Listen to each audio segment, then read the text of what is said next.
दोस्तों नमस्कार, जय जीवनदान। कैसे हैं आप सभी? आई होप अच्छे होंगे। तो चलिए आज की इस वीडियो में आपका स्वागत है। और आज का वीडियो जो है वो होने वाला है यूएमसी फाउंडेशन जीवनदान ग्रुप की कन्यादान योजना के बारे में। तो इस योजना को थोड़ा अच्छे से समझ लेते हैं। देखिए, कन्यादान योजना में जो रजिस्ट्रेशन की उम्र सीमा है वो है 1 वर्ष से 35 वर्ष के बीच में। यानी कि आप अपने परिवार में या जान पहचान वालों में कोई भी ऐसी कन्या जिसकी उम्र 1 वर्ष से 35 ईयर्स यानी 35 साल के बीच में है, अविवाहित है, तो उसका रजिस्ट्रेशन कन्यादान के लिए किया जा सकता है। कन्यादान का जो एक्टिवेशन है वो 2100 रुपये से, और 2100 रुपये के एक्टिवेशन के साथ में हमें यहाँ पे जेडीजी पे एप्लीकेशन भी डाउनलोड करवा के एक्टिवेट करवाना है, जिसमें कि 118 रुपये का खर्चा और अलग से आएगा। 100 रुपये एक्टिवेशन में आएगा, 18 रुपये जीएसटी के अंदर है। तो ये प्रक्रिया हो गई एक्टिवेशन की, रजिस्ट्रेशन की। अब डॉक्यूमेंट्स की बात करते हैं। डॉक्यूमेंट्स 2 प्रकार के डॉक्यूमेंट्स संस्था में हम यहाँ पे डिपॉजिट करवा सकते हैं, अपलोड कर सकते हैं। पहला तो है हमारा बर्थ सर्टिफिकेट यानी कि जन्म प्रमाण पत्र, और अगर कन्या 10वीं या 12वीं पास है तो उनकी मार्कशीट भी यहाँ पे अपलोड की जा सकती है। तो ये तो हो गई पूरी प्रक्रिया। अब ये योजना कैसे काम करेगी इसको थोड़ा समझ लेते हैं, क्योंकि इसको लेके क्या कुछ कन्फ्यूजन है फील्ड में। या तो हम लोग सही तरीके से जानकारी दे नहीं पाते, या जानकारी जिसको हम दे रहे हैं वो सही प्रकार से समझ नहीं पाते।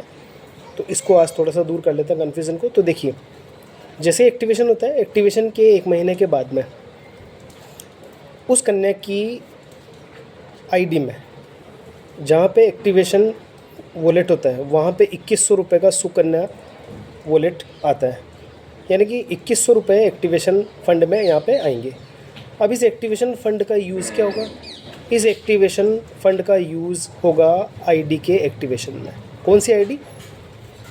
जिस आईडी में वो फ़ंड रखा हुआ है सुकन्या वॉलेट वाला 2100 रुपये, उसी आईडी से डायरेक्ट मेंबरशिप की जो आईडी लगी होगी उसी को यहाँ से एक्टिव किया जा सकता है। आप अन्य किसी आईडी को इस सुकन्या वाली वॉलेट से एक्टिव नहीं कर सकते। तो 2 चीज़ें हमें यहाँ पे क्लियर हो गई। पहली चीज़ कि जिस आईडी को एक्टिवेट करना है वो डायरेक्ट स्पॉन्सर होनी चाहिए, और दूसरी चीज़ मेंबरशिप की होनी चाहिए। क्लियर है?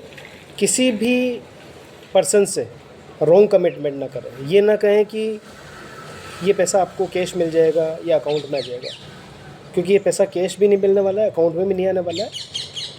ये जो पेमेंट आएगा जो कि 10 बार आएगा 1 बाय 1।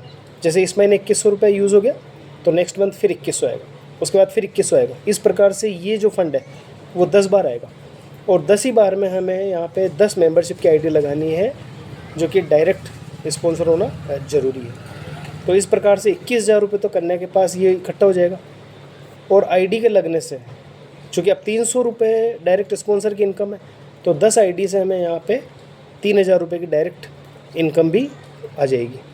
और अगर पेयर मैचिंग होती है, डेफिनेट है 5-6 पेयर मैचिंग होगी, तो पेयर मैचिंग से 300 रुपये के हिसाब से लगभग 1500 रुपये की इनकम और भी यहाँ पे हो जाएगी।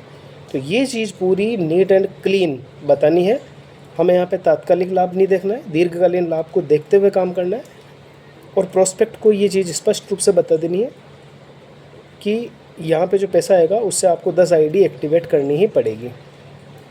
अब अगर वो इस कंडीशन में तैयार होते हैं तो ही हमें उनका पैसा हाथ में लेना है। और अगर वो मना कर देते हैं कि हम ये काम नहीं कर सकते, हम ये आईडी नहीं लगा सकते 10 लोगों की, तो फिर सिर्फ अपने 300 रुपये के लिए उनके 2100 रुपये हमें लेने की ज़रूरत नहीं है। क्योंकि भविष्य में ऐसे व्यक्ति जो बिल्कुल अकर्मण्य होते हैं, जो कुछ भी काम करने के लायक नहीं होते, वो हमारे ऊपर सिर्फ और सिर्फ बोझ बनेंगे और हमारे बिज़नेस को आगे जाके ख़राब करेंगे।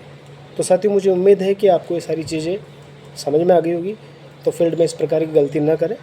जो भी जानकारी दें संस्था के मद्देनज़र ध्यान में रखते हुए, यानी कि संस्था ने जो हमें ऑथोराइज्ड कर रखा है उसी के हिसाब से दें।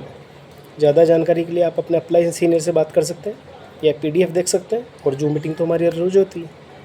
तो चलिए साथी, इसी के साथ मैं अपने शब्दों को विराम देना चाहूँगा। नमस्कार, धन्यवाद, जय जीवनदान।